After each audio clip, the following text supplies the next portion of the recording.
particulière, mais qui est celle de l'autodérision. Hein. On sait bien que l'autodérision est bien souvent valorisée, etc. Et cette autodérision n'est pas aussi simple que ça. Il ne s'agit pas, dans l'autodérision, le sujet se protège, mais il ne se contente pas de se protéger. Là aussi, il reprend aussi les rênes de la situation. Parce que l'autodérision, ce n'est pas de l'autodénigrement. En général, d'ailleurs, quelqu'un qui bascule du côté de l'autodénigrement ne fait pas rien du tout. Enfin, ça, on s'éloigne un peu de l'humour. L'autodérision suppose aussi, effectivement, de se saisir de la situation. On donne à voir, mais on donne à voir ce que l'on veut donner à voir. C'est quand même très particulier et très... bon. Je donnerai un exemple. L'autodérision, dans ce que certains appellent l'humour juif, je ne sais pas s'il y a vraiment de l'humour dans toutes les communautés, mais bon, peut-être que dans certaines communautés, il est un petit peu plus valorisé que d'autres, enfin valorisé, pas valorisé, encouragé, voulais-je dire, que d'autres, mais enfin bon, peu importe. En tout cas, quelqu'un comme notamment Klatzmann, qui a écrit un ouvrage sur l'humour juif, raconte notamment qu'un certain nombre mais vous avez pu en faire l'expérience vous-même, hein, c'est pas quelque chose de sorcier, mais c'est important de le souligner, me semble-t-il, qu'un certain nombre de blagues, d'histoires drôles, enfin drôles, supposées l'être, qui concernent la communauté juive ou les juifs, sont des histoires qui au départ étaient des histoires antisémites, qui ont été reprises par des juifs, de manière souvent en caricaturant à l'extrême. Du coup, ça devient véritablement drôle, et du coup, c'est une forme d'autodérision, mais on n'est plus du tout dans l'antisémitisme, bien entendu. Parce que ça m'amène aussi à rappeler, bien entendu, que lorsqu'on fait de l'humour, tout dépend aussi où on se place, où on est, et évidemment, cette autodérision suppose que ce soit les personnes qui s'en saisissent. Mais en le poussant à l'extrême, ça devient, cette caricature fait non seulement rire, mais démontre que les stéréotypes sont complètement absurdes. D'où, du coup, ça démonte l'aspect antisémite qu'il avait initialement. Je ne sais pas si vous m'avez suivi. C'était un peu ça l'idée. Alors, que voulais-je dire encore ? Je voulais aussi évoquer le fait que, toujours par l'humour, on peut donc, je vous disais tout à l'heure, on peut se protéger, on peut aussi utiliser l'humour dans l'élaboration.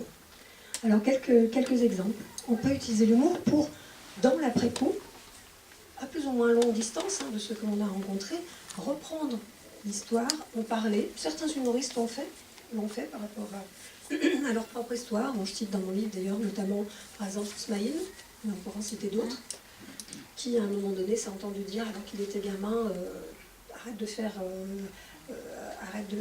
l'idiot ou de ne pas travailler, déjà que tes parents ne sont pas tes vrais parents, je cite de mémoire, c'est à peu près ça.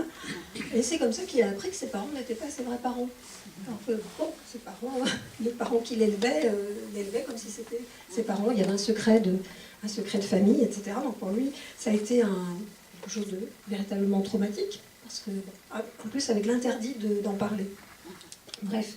Bien plus tard, il a continué et apparemment il a puisé dans ce que je veux dire, c'est qu'il a puisé dans son histoire de vie des éléments pour pouvoir faire rire, plus ou moins, après on apprécie ou pas, ça c'est une autre histoire, en tout cas il a utilisé des éléments de sa propre histoire pour faire rire. Mais on pourrait citer bien d'autres. Évidemment, il y a l'incontournable Charlie Chaplin, qui a une histoire d'enfance complètement fracassée et qui s'est servi de ça pour en faire des œuvres d'art. C'est ce qu'il nous a laissé, c'est quelque chose d'assez particulier. Alors lui, c'est une mine quand on travaille sur l'humour, parce qu'il a utilisé l'humour à tout niveau. Il a utilisé l'humour agressif ou offensif. Il suffit de penser aux dictateurs, etc. Puis, il l'a fait quand même en quarantaine.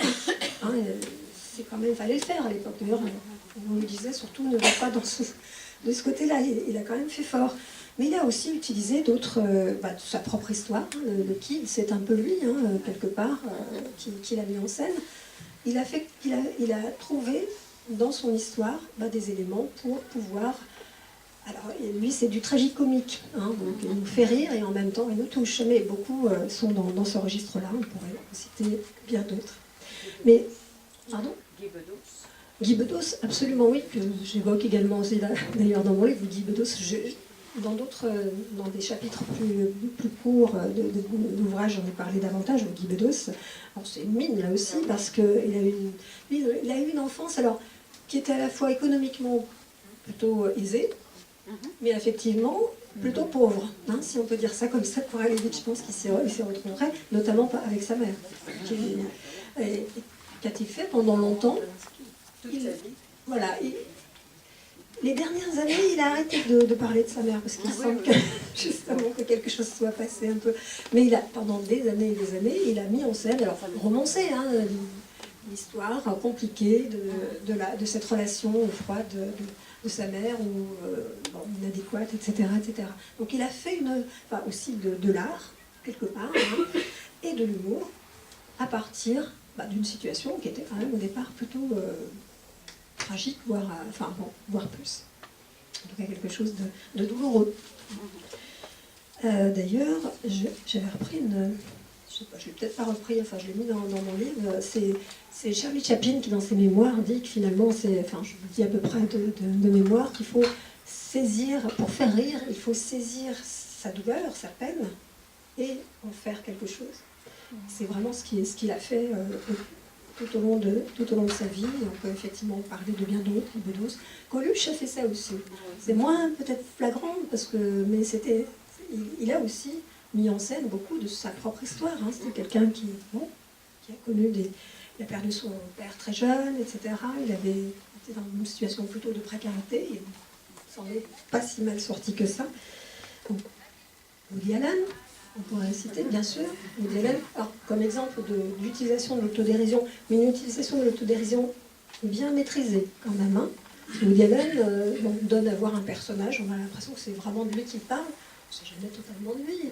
En réalité, Woody Allen, il s'en sort pas si mal que ça, alors que dans les personnages qu'il joue, on a l'impression qu'il rencontre toutes les galères de la terre, toutes les difficultés, qu'il n'arrive jamais à séduire les femmes, alors que bon, dans le privé. Bon, vous connaissez comme moi, ça se passe pas si mal que ça.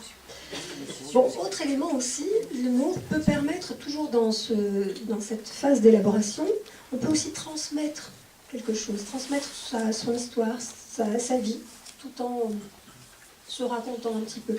Alors, l'un des auteurs qui m'a beaucoup frappé, que j'avais lu bien avant d'ailleurs, si je commençais à m'intéresser à la résilience, mais sur le moment, c'était pas à ce propos-là, c'est Tomkiewicz, Stanislas Tomkiewicz, dans un petit ouvrage qui s'appelle L'adolescence volée, il existe en poche, je vous recommande, c'est vraiment... alors, il raconte, Tomkiewicz a passé son enfance et jusqu'à l'adolescence dans le ghetto de Varsovie. Et vers son adolescence, justement, eh bien, il s'est passé tout ce que... il y a eu tout ce que vous savez sur cette attaque et cette période, voilà. Donc il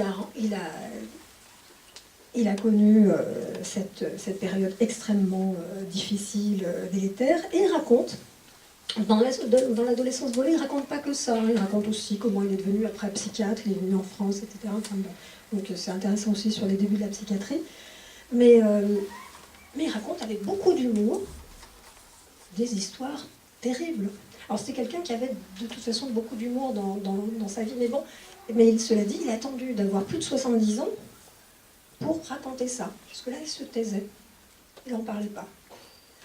Il a attendu d'avoir plus de 70 ans pour raconter, mais il l'a raconté en utilisant l'humour. Et c'est parfois étonnant de lire une histoire terrible avec des phrases qui nous font rire, qui nous amusent. Mais il l'a fait exprès, c'est-à-dire que c'est aussi une façon de utiliser l'humour pour transmettre quelque chose d'extrêmement douloureux.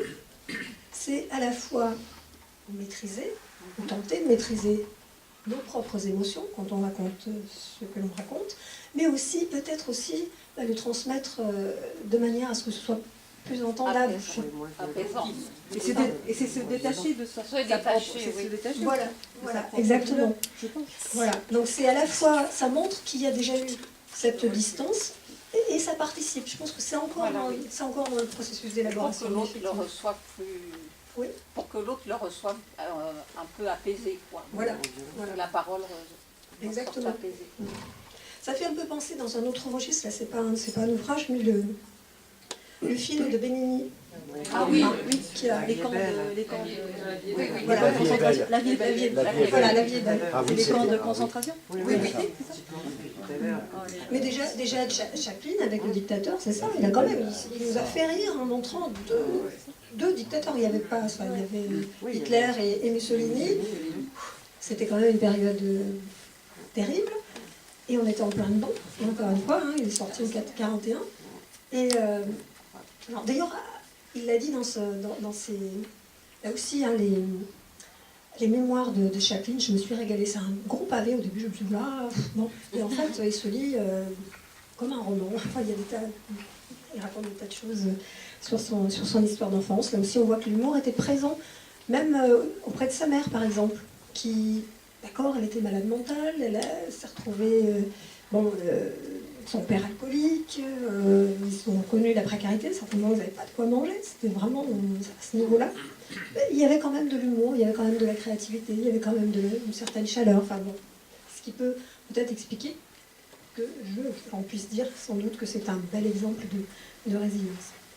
Mais bon, je reviens à l'idée de la transmission, donc on peut utiliser le média de l'humour pour être effectivement, comme vous le soulignez, plus entendu. Parce que bon, c'est des histoires terribles, difficiles. Et on le rencontre même dans un autre contexte. Moi, c'est ça aussi qui m'avait, sans doute, tous ces aspects-là qui m'ont sensibilisé à l'humour, c'est que je l'ai rencontré en psychothérapie. Il m'est arrivé d'entendre les personnes elles-mêmes, c'est pas moi qui faisais de l'humour, bien entendu, sur ce qui m'était raconté. Les personnes qui me racontaient quelque chose de difficile, de très douloureux, etc. Et puis qui finissaient par en rire ou essayer de me faire rire en me racontant ce qui s'était passé. Pas systématiquement, mais quand même, un bon nombre de fois. Alors, et je pense que c'était aussi peut-être parce que c'était à la fois la seule façon de pouvoir maîtriser un minimum les émotions, qui reviennent quand on raconte cette histoire douloureuse, et pouvoir aussi peut-être être plus entendu, plus accompagné, plus écouté. Donc, alors bon, on pourrait aussi penser que les deux derniers ouvrages de Boris Cyrulnik sont un petit peu dans ce registre-là, mais bon, c'est-à-dire qu'il raconte, lui aussi, il avait donné quelques brides, mais il n'avait pas vraiment raconté son histoire, il a fini par la raconter maintenant. Avec de l'humour aussi, je ne sais pas si on le retrouve ici. Oui, ben voilà, se saisir de ses blessures et jouer avec, disait Charlie Chaplin. Bon, alors pour en revenir quand même peut-être à la résilience, donc l'humour, c'est pas, n'en déduisez pas, parce que j'ai beaucoup insisté sur l'humour, parce que c'est, encore une fois, je pense, une des ressources intéressantes et que l'on peut rencontrer dans la résilience, que la résilience se réduit à l'humour. Il peut y avoir d'ailleurs aussi des processus de résilience sans beaucoup d'humour, pourquoi pas. Mais c'est quand même... la résilience est peut-être à entendre surtout comme éminemment singulière. C'est-à-dire qu'il n'y a pas un modèle, d'ailleurs c'est une des difficultés d'ailleurs quand on travaille dans ce domaine. C'est-à-dire qu'il n'y a pas de modèle type de la résilience. Chaque individu va mettre en place sa propre forme de résilience, son propre parcours, va faire son propre tricotissage, comme on disait tout à l'heure, mais il n'y a pas de modèle unique. D'où la difficulté parfois d'ailleurs à repérer. C'est pour ça qu'on dit parfois des individus réputés résilients, ou certains qui se disent eux-mêmes, etc., ou par rapport à tel ou tel indice ou remarques par rapport au parcours de vie, mais c'est difficile de repérer un modèle, et peut-être tant mieux.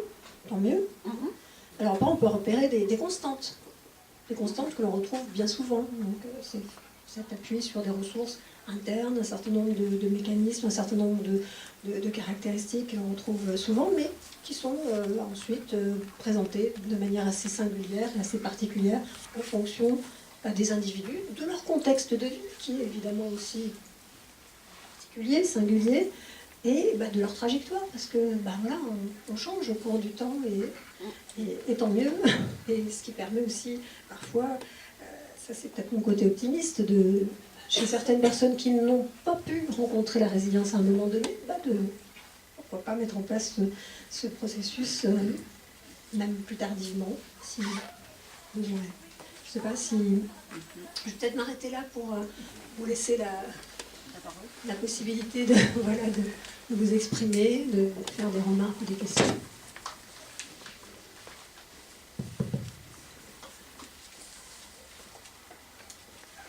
Bonjour.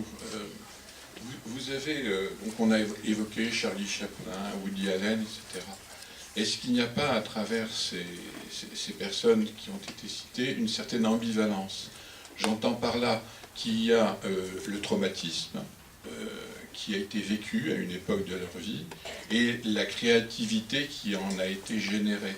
Mais cette créativité est une chose. Est-ce qu'ils ont conservé en eux le traumatisme, malgré tout, qui est générateur de cette créativité, mais est-ce que le traumatisme reste interne et reste vécu, si vous voulez, par ces personnes? Je ne sais pas si je m'explique bien.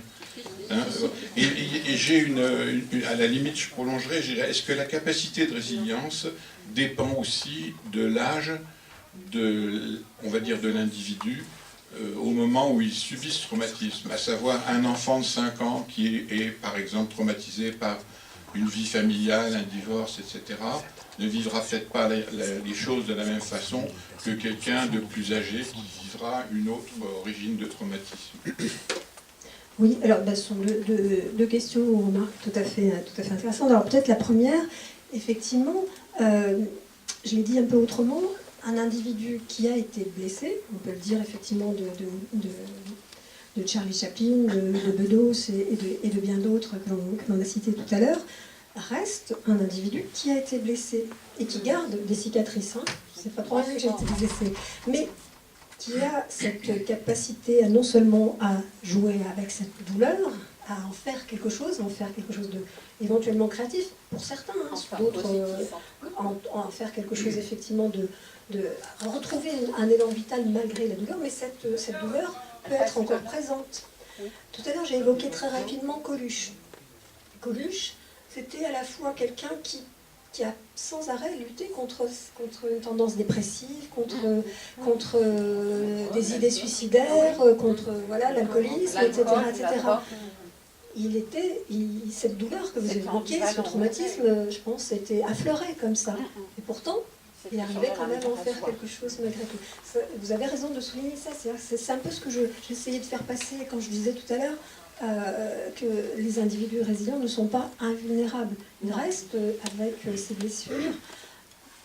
Mais entre une blessure béante et une cicatrice, voilà, c'est peut-être toute la différence. Oui ? Il reste en rémissance un peu, enfin, on pourrait dire En tout cas, cette douleur-là peut éventuellement revenir à certains moments. Bon, ça c'est... J'évoquais tout à l'heure très rapidement quelque chose. Les failles peuvent se rouvrir par moment. Voilà. Les failles se rouvrent un peu. C'est la question de la faille. Dans la vie ou au cours de la vie. Ouais. Alors ça, c'est une des discussions avec certains collègues qui me disent non, mais si quelqu'un, à un moment donné, moi, je crois pas, s'arrête, présente ce que j'appellerais effectivement une faille de résilience, hein, un retour comme ça de cette douleur, qui peut montrer qu'il y a une fragilité derrière toute cette façade de force, etc.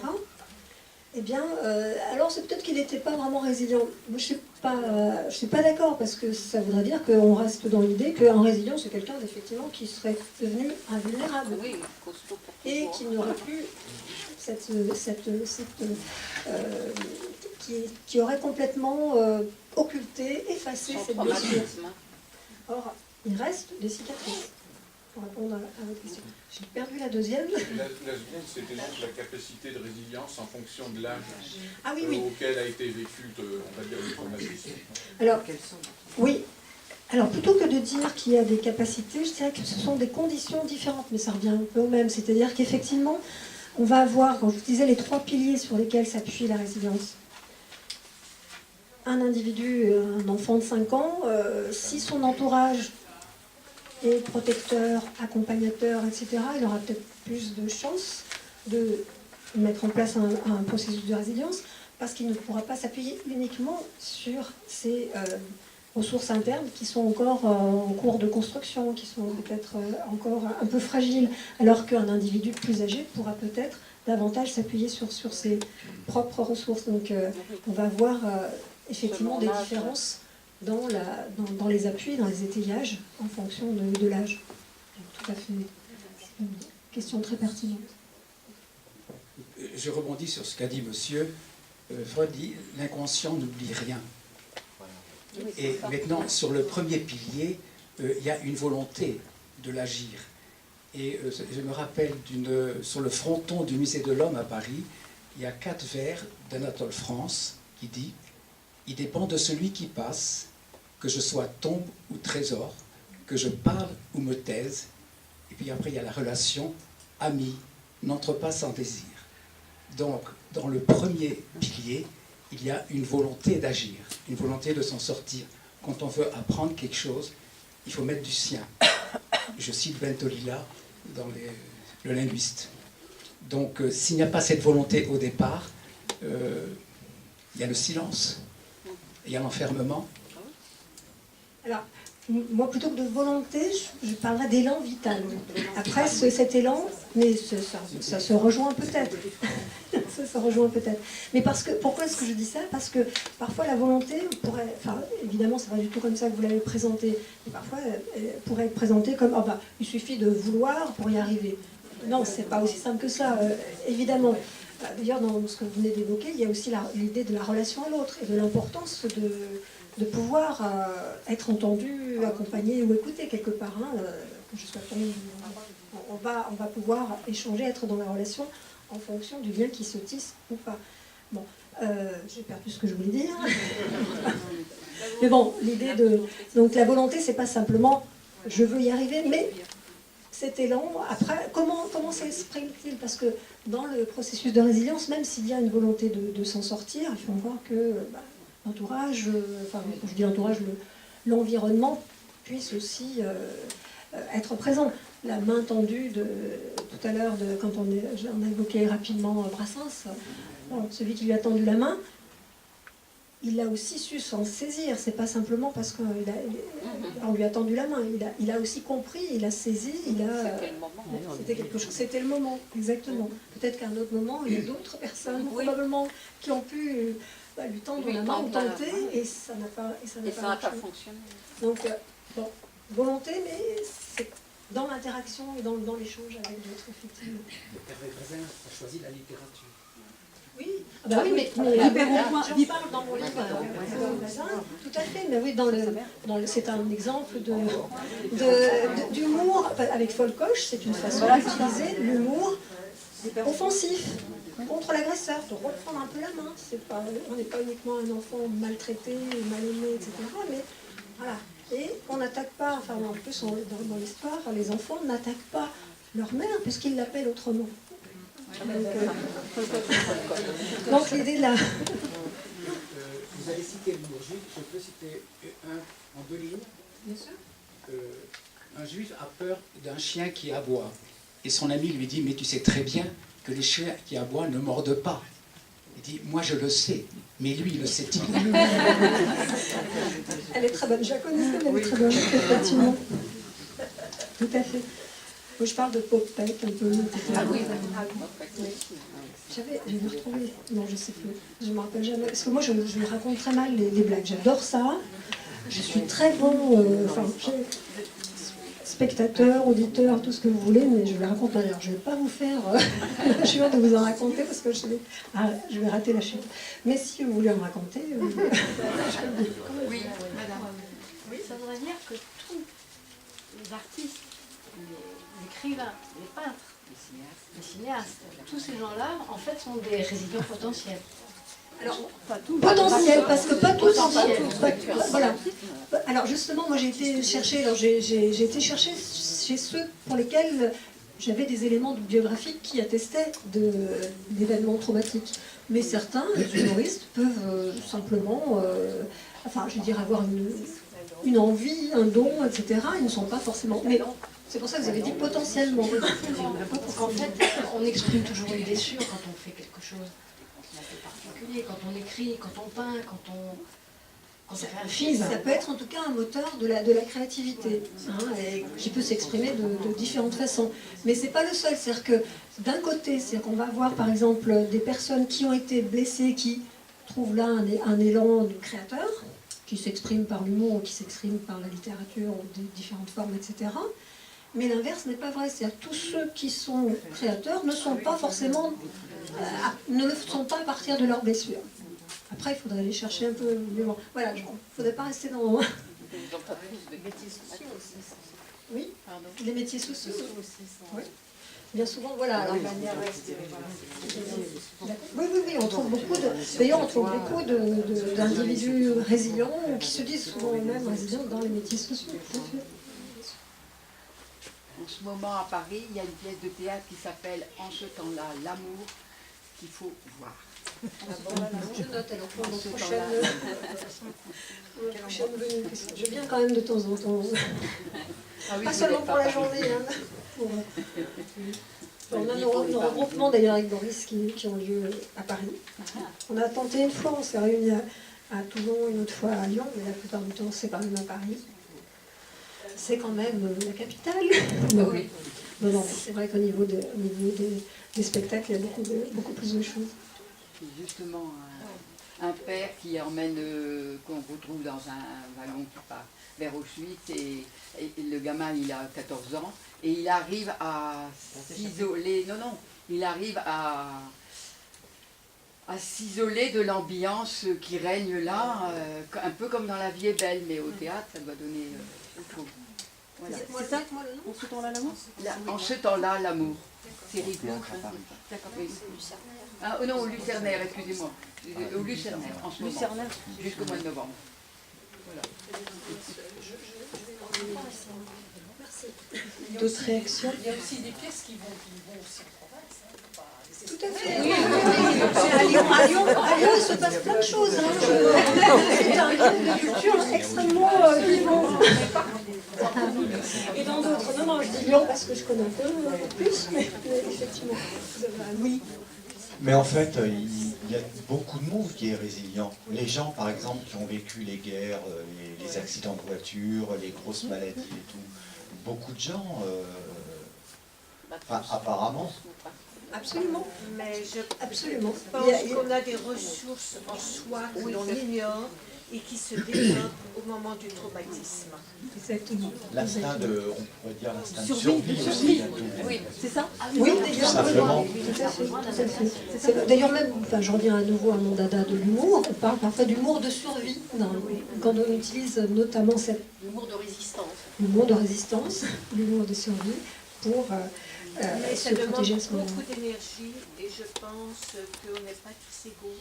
Parce que lorsque l'on subit des gros traumatismes, eh ben, je pense qu'on est sûrement tout mieux quand on est jeune que quand on est âgé, parce que cela demande quand même un gros effort, beaucoup de force. Mais c'est peut-être tout simplement l'instinct de survie. Oui. Vous savez Alors, que je ne sais- mais quand on est vraiment à un moment très très dangereux, je pense qu'on a des ressources qu'on ignore Ignorer. dans soi qui Exactement, s'éveillent. qui se développe à ce moment-là. Un autre exemple que j'ai en tête, j'ai des collègues notamment à Lyon, qui sont pour certains franco-haïtiens et qui travaillent sur justement après le séisme en Haïti. Tous les individus ne sont pas devenus résilients, mais un certain nombre d'individus présentent des comportements, alors qu'ils ont été atteints dans leur vie psychique, dans leur vie physique aussi. Beaucoup sont retrouvés mutilés, etc. Ont côtoyé la mort, enfin dans des proportions qu'on imagine. Hein. Et je parle seulement du séisme, vous savez qu'en plus il y a eu d'autres, ensuite, les maladies, etc. qui sont venues. C'est encore un lieu extrêmement difficile. Et on trouve, y compris aussi l'humour d'ailleurs, pas seulement, hein, mais on trouve en tout cas dans des situations comme ça. Mais pour revenir à votre question sur l'âge, tout dépendra non seulement de l'individu, peut-être de ses, comment dire, des ressources qu'il a pu développer, mais aussi du contexte dans lequel il vit. Parce que il y a un groupe d'ailleurs qui travaille autour de Boris sur la résilience chez les personnes âgées, et on voit des personnes âgées qui parfois mettent en place des processus de résilience vraiment à un âge, y compris parfois très avancé, alors qu'on pourrait penser que l'âge les rend plus fragiles. Pas forcément. Après, bon, il ne s'agit pas de généraliser, hein, donc, mais bon, il peut y avoir des sensibilités différentes. Parfois, dans un deuil, quand il y en a un des deux qui s'en va, on comprend la personne âgée qui reste, parfois ne lutte pas, et parce qu'elle n'a pas la force. Parce que pour lutter après ce genre de traumatisme, ça demande une énergie énorme. Un élan vital. Qu'on a quand on est jeune.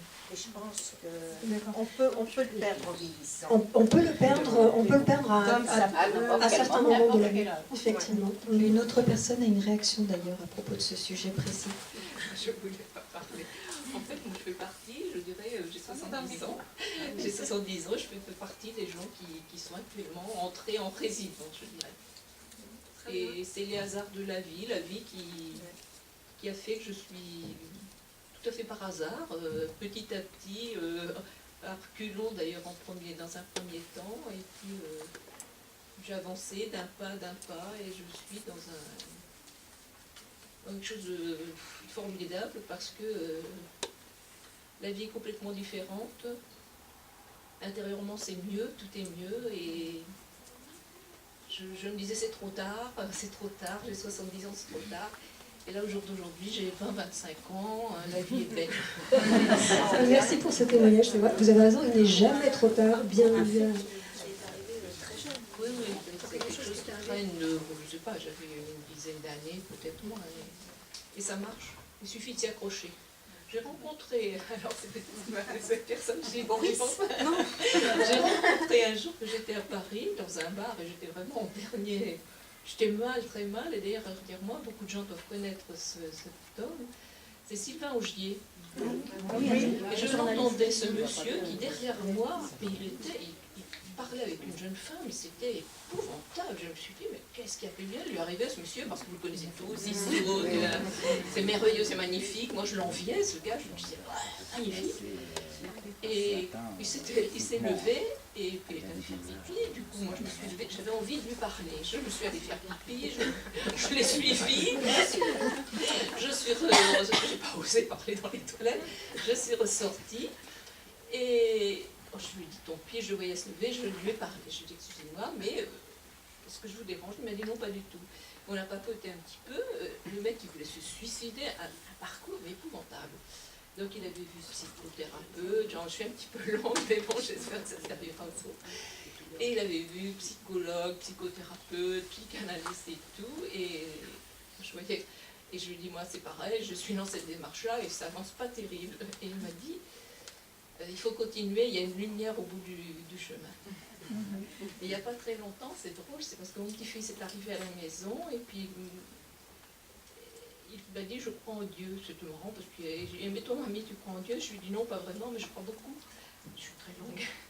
Je crois beaucoup aux gens qui allument sur votre route des rencontres, qui vous allument des petites lumières. Et je lui dis, tu vois, il y a la lumière du voisin, de la voisine, et je lui dis, tu vois, Tom, sur ce petit chemin, je vais rajouter ta petite lumière. Voilà un bel exemple de tuteur de résilience, ou de personne signifiante peut-être plus que voilà, de de tuteur. personne signifiante. Voilà. Quand ce petit garçon qui était si petit, il avait 3-4 ans, il avait 3-4 ans, il m'a mis une bougie en plus, ça marche. Ça a été un moment qui a... Même sur quelqu'un qui n'a pas forcément, moi je ne vais pas dire que j'avais un traumatisme énorme, c'était quelque chose qui m'empêchait d'avancer. Et je pense qu'on a tous des choses qui vous empêchent d'avancer. Et il suffit de s'y mettre, et puis petit à petit, c'est pas si difficile que ça. C'est difficile des fois, mais là où je suis, c'est plus du tout difficile. Voilà. Et donc à tout âge, hein, Ah oui, vous à êtes tout encore âge. toute jeune. Je suis plus jeune qu'avant. Il y a 4 ans, j'avais 70 ans, maintenant j'en ai beaucoup. Merci pour cette témoignage. Non, je ne pars pas dans le sens, je continue. Je voulais envisager, on va parler des traumatismes qui sont transmis de génération en génération, la résilience par rapport à ces traumatismes. Alors ça c'est... Oui. Il faudrait que je revienne. J'ai d'ailleurs une de mes étudiantes qui travaille sur ce thème-là. C'est parler de résilience, c'est-à-dire quoi. Les traumatismes, la transmission des traumatismes, c'est un vaste domaine qui supposerait quand même qu'on s'y attarde un petit peu plus plutôt que de le présenter comme ça. C'est-à-dire que c'est une interrogation. Est-ce que l'on transmet véritablement le traumatisme ou est-ce qu'on transmet quelque chose du fait de son traumatisme? C'est pas tout à fait la même chose. Il y a différentes écoles. Les unes vont plus dans le premier sens que j'ai évoqué rapidement et d'autres viennent un peu nuancer en disant non, on ne transmet pas le traumatisme, mais éventuellement le mal-être que l'on porte quand on est traumatisé peut transmettre quelque chose. Alors après, la résilience là-dedans, est-ce que, bon, si justement un sujet résilient, a priori, n'est plus dans, en tout cas, maîtrise ou travail avec sa douleur, on l'a vu depuis tout à l'heure, même s'il peut être encore présent avec ce traumatisme, de telle sorte qu'on peut penser qu'il va moins transmettre que l'autre. Mais c'est quand même bon, voilà. C'est quand même à travailler, c'est quand même à discuter. Je ne vais pas aller plus loin aujourd'hui parce que bon, j'ai une de mes étudiantes qui fait toute une thèse là-dessus. Ouais, c'est un autre débat, mais c'est intéressant en fait.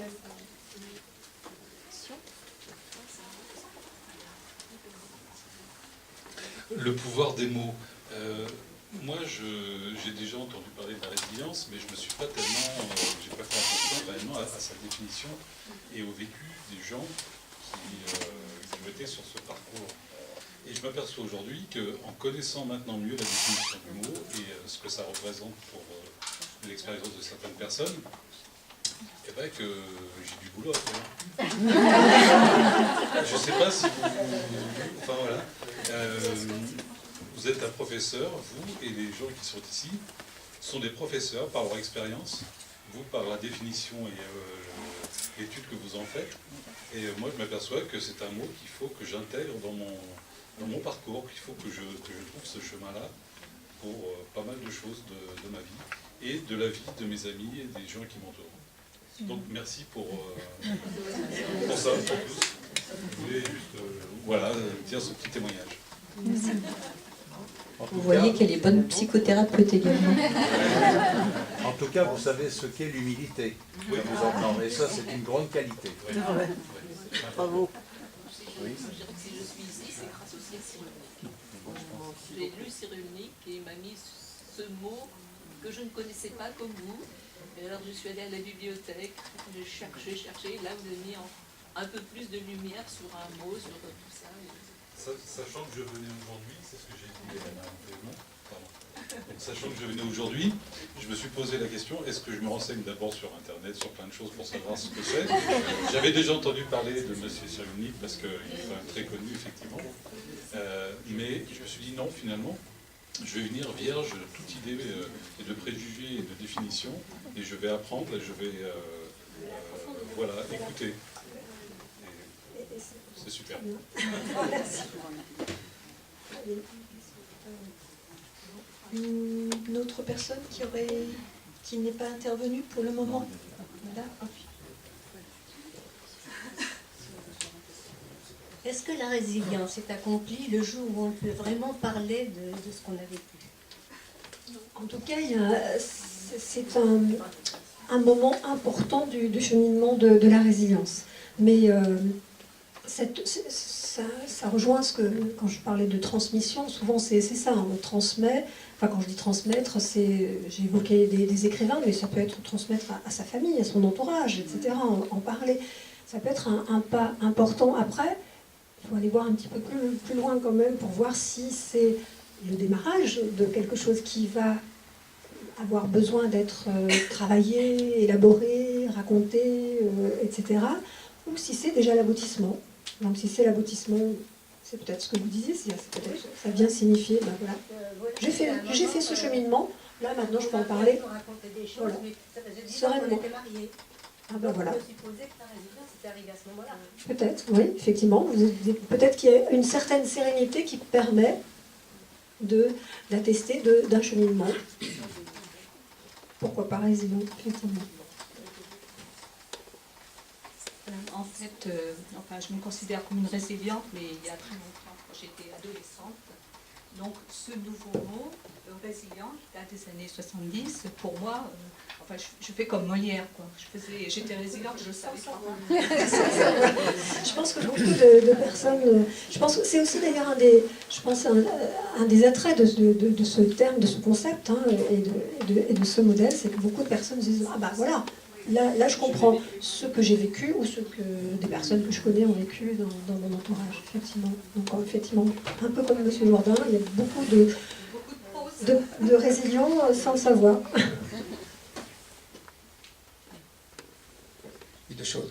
À propos du mot résilience et à propos des mots, dans mon métier, un matériau que l'on poinçonne, si on enlève la charge, il reprend ensuite sa position antérieure et on dit qu'il est résilient. Mais oui, c'est vrai que j'ai occulté ça parce que je me disais, bon, c'est un mot que l'on a emprunté à la physique des matériaux, effectivement. Mais on en a fait quelque chose d'un peu différent, hein, puisque là, justement, c'est pas la reprise à l'identique de la forme initiale, c'est quand même, voilà, c'est un peu comme si ça restait marqué. Il y a une métaphore qui a été parfois utilisée, celle d'une poupée qui reçoit un coup de marteau, symbolise le traumatisme, suivant